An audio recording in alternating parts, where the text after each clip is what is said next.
Classical education was the way all schools in the West educated until about 100 years ago. So what happened? Today we're unraveling the mystery of who killed classical education on this Classical Academy podcast. Welcome. Welcome back to the Classical Academy podcast. This our third episode. We're so glad to have you with us. Today we're going to be talking with Dr. Andrew Selby, a colleague of mine who teaches medieval history, senior thesis, among other things, here at Trinity. Welcome, Dr. Selby. How are you doing? Thanks. Great. You look great despite the Dodgers losing. I'm so sorry. I didn't think we were going to bring that up tonight. It's gonna be a struggle for me to get through this now. It was hard. All right, too soon. Now I know. Well, the Rams lost this week too, so we can commiserate. So your dissertation, Dr. Selby, you studied the integration of Greco-Roman culture and Christian culture in the Bible. Is that right? Yeah, that's right. I tried to integrate classical ed and how people were educated with some of the greatest theology that came out of the early church as people were figuring out the gospel and figuring out how to do church together. And did you discover classical education in college like many of us did, or what was your background with that? Yeah, I came to it a little bit earlier. As a matter of fact, my father is a classical educator, has taught classically for over 20 years now, and has written some of the curriculum that we even use here at Trinity. Oh, so full circle. Yeah, I guess the acorn doesn't fall far from the tree. See, there you go. I was going to ask how far. Well, my dad, he was a radio guy, so we're kind of in our element here. That's right. There we go. And he had a joke. He would say that, what do Swedish people call Swedish food in Sweden? And you say, I don't know what. And he says, they just call it food. And the point is that, we call our education classical education, but that used to be the norm. You didn't have to say classical. You just said education, and it was Latin and grammar. So why is it not the norm anymore? Who killed classical education? Well, there's a few murderers, actually, to be honest. And the whole thing started maybe about 100 years ago. But I think maybe I should back up first and just make sure that everybody knows that there really was classical education in America from the time that the Pilgrims got here, basically. Mm-hmm. I mean, the first classical school got started in 1640 in Plymouth, right? This is where the Pilgrims landed. So people are still starving through the winter, right? And the Pilgrims are like, we care so much about education that we're going to build a school and, hopefully we make it through the winter to send our kids there in the springtime. But they were so committed to education that they did that. And again, they wouldn't call it, if you read the history books, they wouldn't call it classical education, but you have to look at the nature of what they're doing to see that. Yeah, that's exactly right. I mean, it was actually a Latin school, so they learned Latin right from the beginning. So you've got that stream of classical education that's really focused on Latin that's coming to America right there in the early 17th century. And then, of course, our founding fathers received an education that was very similar in the sense that most of them knew Latin, and they were reading great books, and they were reading about ancient history, and bringing that to bear on the problems that they were dealing with at that time. I remember I went to the Jefferson Memorial House, and they said he was so looking forward to retirement so he could get back to translating from Greek and Latin. That was something he did for fun. Yeah, and it's because he had great training in languages and in history when he was young. So when he was older, he had a whole second life stretched out in front of him of learning and exploring the deepest wisdom that was available to him. So back in the early days of America, and at that point it wasn't even United States of America, right? It's just these colonies. They were practicing this classical education and valuing it at the same level of as food and shelter, you're saying. It was that important. So where did it go from there? Yeah, well, throughout the 19th century, classical education started to get a little bit less on strong foundations. One of the things that happened is that the Christian tradition and the classical tradition began to drift apart to some extent.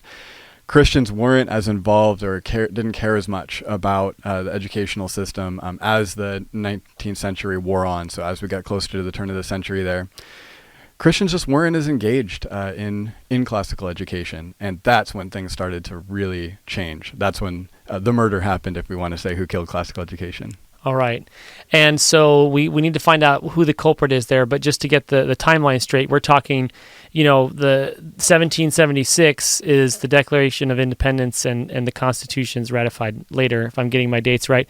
So we're talking really only 100 years after the founding of America is the late 1800s. That's when things start to get dicey? Yeah, that's right. Especially in the early 20th century, right? So in the 1910s or so, there's a few different factors that came together to really change the way that America approached education for its youth. One of those factors was that there were a lot of immigrants, right? Immigration exploded in that time. There was also increased urbanization, right? So everybody's moving off of their farms and moving into the cities to find the new manufacturing jobs that are there. And people at the time felt a sense of crisis. Like, what's going on? Is our culture's changing so fast? And so they felt like we need to do something to bring everybody together. And education was one of the ways that they felt like that they could do that. But the people who took over the thought of education, who had their own ideas about what they wanted society to look like, and what they thought that was what the young people of America needed, their ideas began to be implemented in the 1910s, 1920s, and that changed everything. And they said, this classical education thing that we've been doing, this education thing that we've been doing that we know now as classical education, let's get rid of it. We want to go somewhere else. We want to progress past this. And in fact, that idea of progress gives them their names, the progressives. Okay, so the progressives are the sort of the villain in the story, you would say.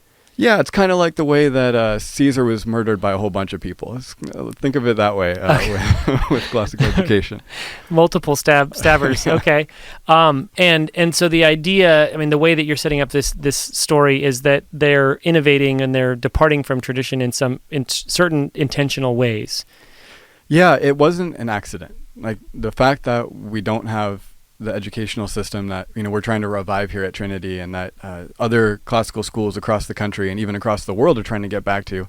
The reason we don't have that was because of very, very intelligent, very talented people decided they didn't want that kind of education anymore, corrupting the youth, changing or making people think that they need to listen to the Bible, that they need to listen to the past, that they need to pay attention to their families.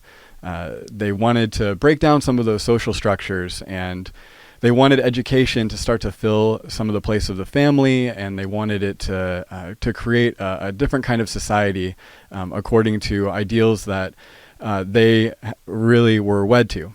Now, these ideals didn't just spring up at that time. Sure. Right.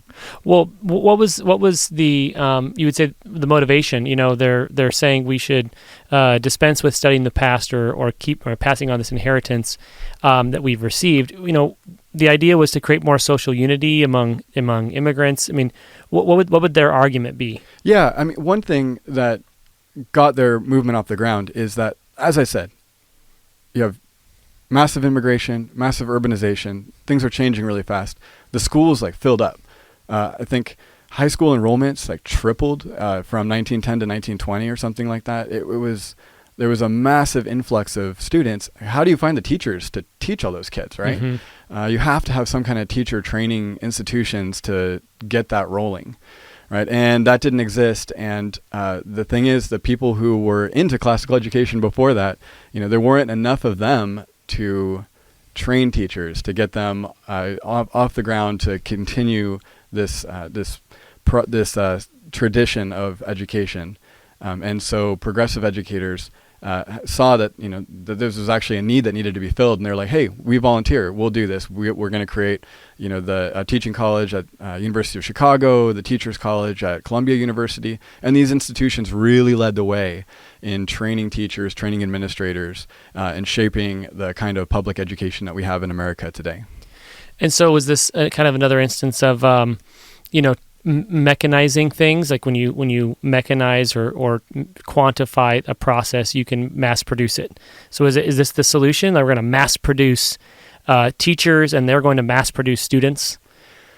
A little bit. And, something kind of like that had to happen too. I think we need to be sympathetic to progressives in one sense, because they really were trying to solve a real problem. How do we educate all these kids? How do we keep our country together?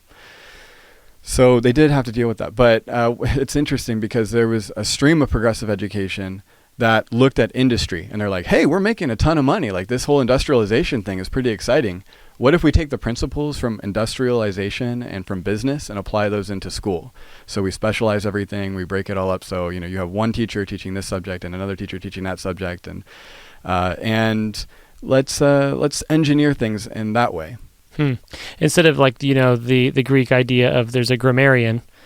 The grammarian knows all language, how to read books, how to interpret any old thing you'd like him to interpret. So is that the contrast? Like there's a master and a student was the old model, and now we've got specialists. Yeah, specialists. And then the other thing is there's a strong emphasis on vocation. Okay. All right, so maybe at your high school, you had like a shop class. Like I know at the high school I went to, I didn't get the benefit of a classical education. Actually, my dad got into it just after I got into high school. So I missed the experience myself. That's part of why I'm so motivated to give it to my students now. But in my high school, there was like an auto shop class, right, and a woodworking class. Right. These kinds of things were very much a product of the early 20th century and progressive education, where they said, you know what, not every kid's going to be a professor or something like that. So let's not make them do so much intellectual work. Let's get them out there, into the factories, into these jobs that they might have in the future. Let's start preparing that for them in high school instead of doing all this book learning. Okay. So a devaluing of really what the liberal arts are, which is learning for learning's sake. I think about Joseph Pieper's Leisure, the Basis of Culture, which I'm still not reading. I've been not reading it for a couple of years now. It's on my reading shelf, and I pick it up every now and then, but don't have any leisure time. He says that really we're learning in our free time for the intrinsic value of it. We're not necessarily learning to apply it. At least not these liberal arts. There's value in the applied arts. So emphasis on the applied arts, jobs, go get a job, build a railroad, do something exciting. Yeah, that's very much the idea that's hitting in the 1920s and beyond as that's going forward as progressive education is continuing to take over. So last question before we take a break here. What are some of the results of classical education dying out or rather being choked out? How do we see this having ramifications in society or in the church? However you'd like to take that. Yeah, sure. Let's think about this from the perspective of, let's say a young person who's growing up in like the 1970s in Detroit, let's say, and he's like, he's being told, what you need to do is get some practical skills so you can get a good job in auto manufacturing. Let's focus on that. Don't spend so much time, reading the greats of literature and doing mathematics Euclidean at a high level. Proofs, yeah. Okay. Yeah, like why do you need that? You're going right into a factory, right? Well, think. So let's say he gets all that training. And he gets out of high school and he gets a job at the GM factory. That's fine in the early 80s. And then, globalism hits. And all of a sudden everything changes. Those jobs are gone. And now the problem for this guy is not only is he unemployed, he's unemployable. Because he's not able to learn for himself because he didn't learn that skill. All he learned was the skill that he needed for that job, right, at that time. One of the things that I love about classical education, even for my kids who are in grammar school right now, I want them to be ready for the economy of 2050. Mm-hmm. All right, the jobs that we have today are going to be totally different in the future. So we need to prepare them to learn how to learn. That is so important, Dr. Selby. Thank you for that. We've talked a little bit about how classical education died. Now we need to talk about how it was resurrected. So we're going to take a short break. We'll come back with Dr. Andrew Selby. Trinity Classical Academy kicks off its homecoming football game and festivities on Saturday, October 19th at the College of the Canyons. Pre-game fun begins at 4 p.m. Kickoff is at 6 p.m. For more details, check out the Trinity website. So, Trinity students, families, and alumni, join us this Saturday, October 19th at the Trinity Homecoming Game. Welcome back to part 2 of our podcast with Dr. Andrew Selby. We're talking about the revival, the resurrection, the return of classical education. Before we dive in, I want to remind our listeners that we'd love to hear from you. You can email us at podcast@trinityclassicalacademy.com or find us on social media, the Classical Academy Podcast. We love to see your feedback, and we love to see just your thoughts and your questions. We will take that into account on future episodes.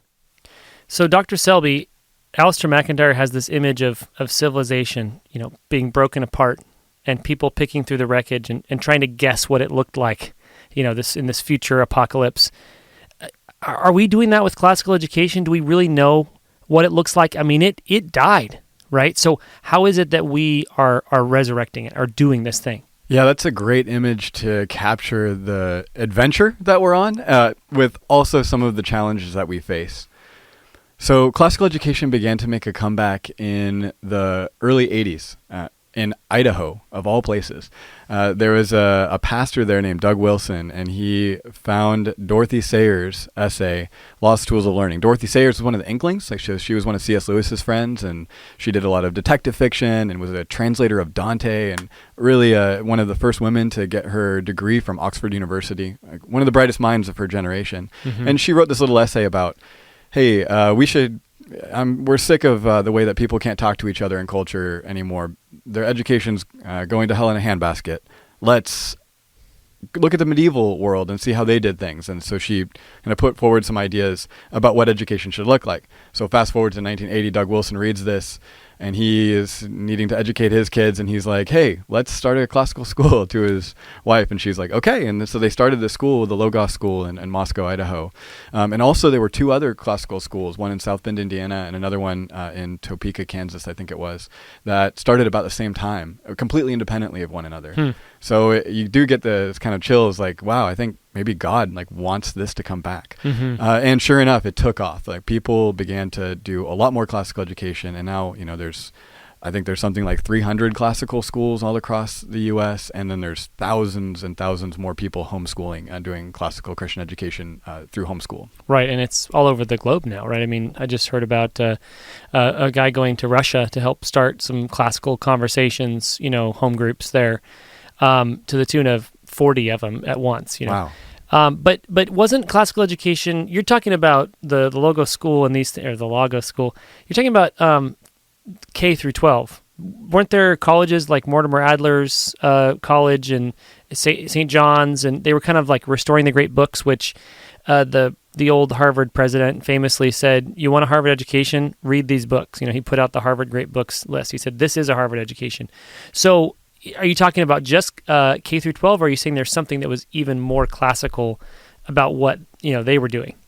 Yeah, I think in the university level, there are a few boutique colleges that really stuck to their classical tradition. Even close to us, there's St. Thomas Aquinas College, a Catholic school that is deeply immersed in the liberal arts tradition, which is a very classical idea. It doesn't quite mean the same thing today when colleges speak about it, but Thomas Aquinas, it goes right back to the Middle Ages for them. I mean, it's the real thing. And St. John's is another good example of that.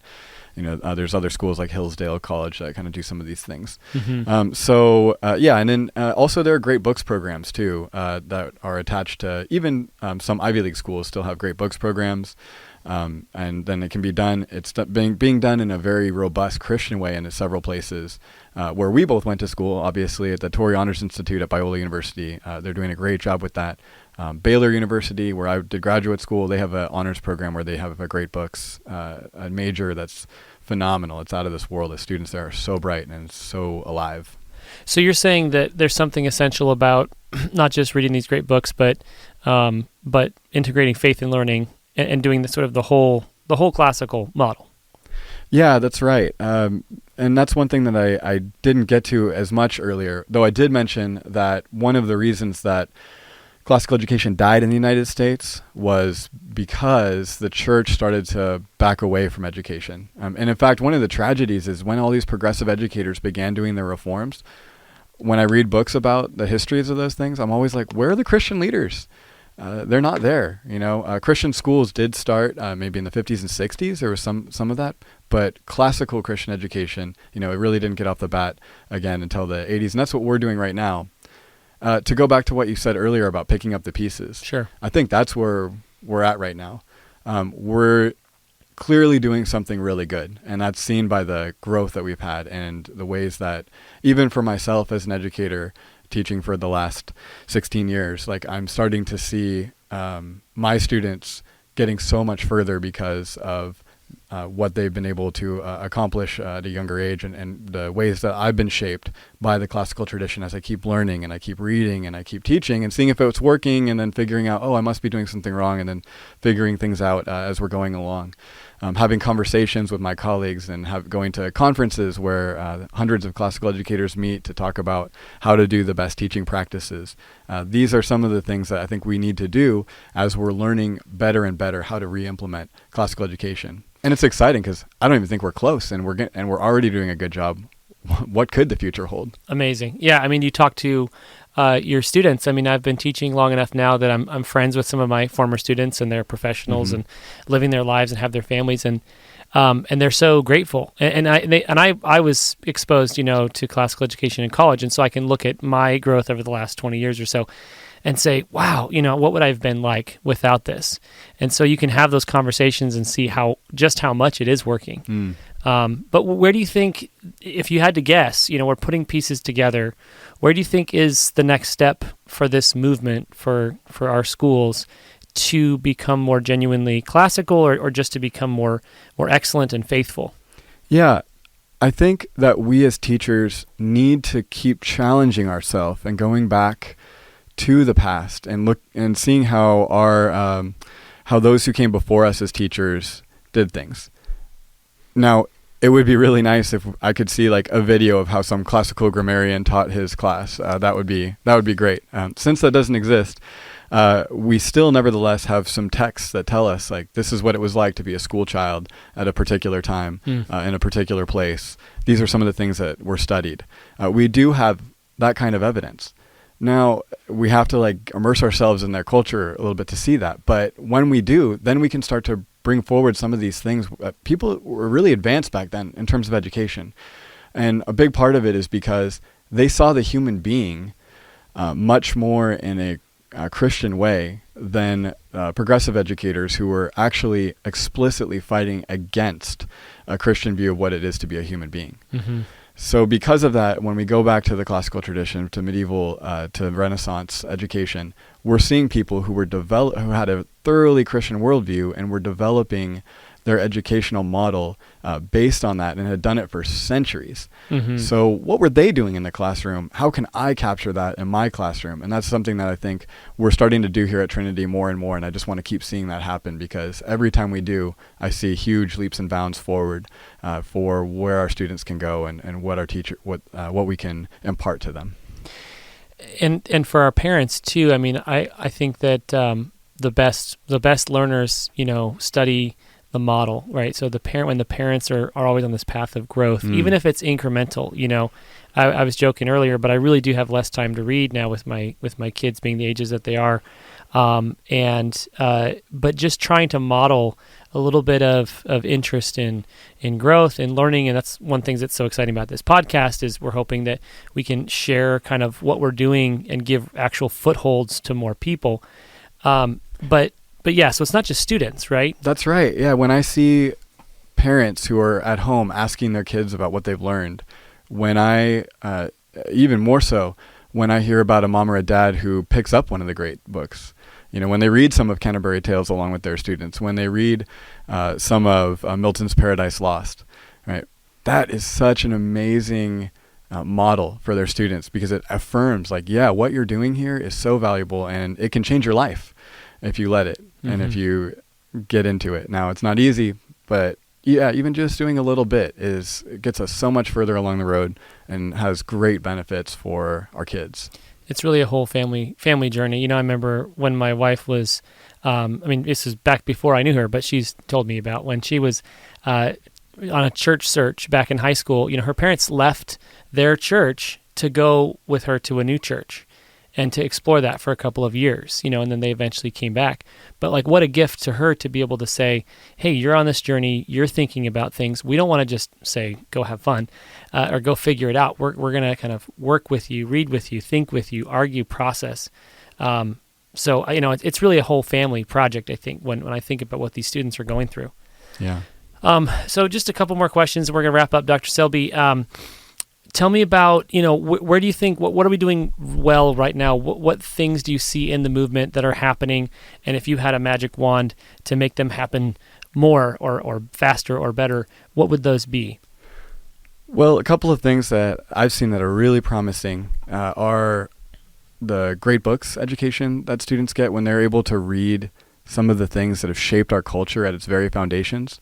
That's been wonderful. So what I'd love to see with that is even more emphasis on how to read really carefully, how to read really well at a younger age. Okay. Right. So even the younger the student is, and really understanding how language works, so that when they get to those more difficult texts, they're able to process them a little more easily and get more deeply into them. That would be an amazing thing. I think we get even further with that, and I think having our younger students reading really good things is so helpful in that direction. And then last serious question, maybe I'll ask you a couple of lighthearted questions, but last serious question. If say I'm a Trinity student and I'm loving my education, I'm loving these books, I'm loving these discussions, and I want to continue that in college, are there colleges out there that are not just doing the kind of the same old public process? Yeah, I mean, the biggest thing is finding a university where there are people who really care about the life of the mind. They really care about growing in their minds, and I think it's indispensable to find places where the life of the mind isn't separate from faith, because it's hard to see students struggle through so many doubts and everything with their faith when they go to secular schools. It gets really tricky to do that. But I find that students who find universities where they really care about the life of the mind and they care about faith also find amazing community. Mm-hmm. And I see those students developing deep friendships that last a lifetime, and doing exciting things together as they go forward in their lives. And that's what I really want for my students. I'd love for them to experience that, something that I myself have experienced, and it's inseparable from really searching after the truth in Christ. So it's not just when you think about the value of college, it's not just the certificate or the job placement. It's relationships, friendships, genuine learning, and a trajectory of lifelong learning. Yeah, we kill education whenever we just focus on utility, whenever we just focus on, I need to get a job after school. We already talked about how that's not really practical anyway, and you're missing out on the riches that are available in a life where our minds are open to the things that God wants to teach us. I do want to remind listeners, if they did not hear last month's episode with Mr. Atherton Carty and Sarah Carty, they talked about engineering and STEM and the value, the professional value, and that which is beyond the professional, just the humane value of classical education. Very fascinating. I invite everyone to listen to that. That wraps it up for today. This is our third episode of the Classical Academy podcast, and we're so glad you're here to join us. And thank you, Dr. Selby, for being here and sharing your thoughts. Thanks so much for having me. The Classical Academy podcast is presented by Trinity U, a service of Trinity Classical Academy here in Santa Clarita, California. We are marked safe from the fires. Thank God. Our producer is Shay Ramquest. Our audio engineer is Stephen Petrie. Makes it sound so good. Until next time, let's all continue to work on our own growth in wisdom, in virtue, and the love of God. Thanks for joining us.